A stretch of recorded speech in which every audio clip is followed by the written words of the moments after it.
এখানে বিভিন্ন ধরনের অ্যাম্বুলেন্সের সমস্যা আছে।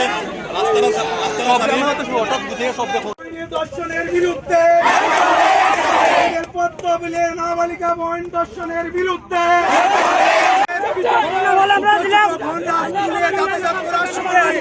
তারা নির্যাতিত হচ্ছে, তাদের সঠিকভাবে তদন্ত না করে দেওয়া হয়েছে।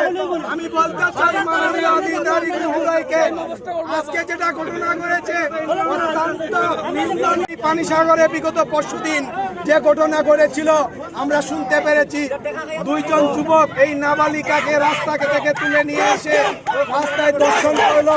কিন্তু আমরা এইভাবে অনেক দর্শন আমরা দেখেছি, এই শাস্তি কোনোভাবে হয় না। এই দোষীদের আমরা ফাঁসি চাই। যদি এই সমস্ত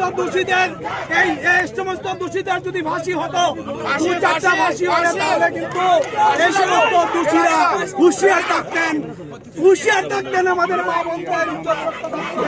ন্যাশনাল হাইওয়েতে আটকানো এটা একটা অপরাধ। আপনাদেরকে আমি আর্জি জানাচ্ছি, রিকোয়েস্ট জানাচ্ছি, রিলেটেড আপনারা যে রিলেশনে এসছেন, সবাই অ্যাসেম্বল হয়েছেন, আপনাদেরকে যে কোনো কোশ্চেনের আনসার আমি দেব।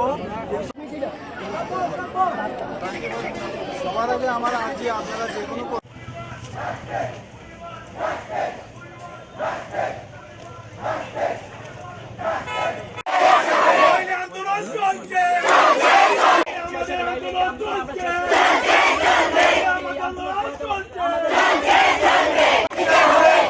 ফাঁসি দিতে হবে।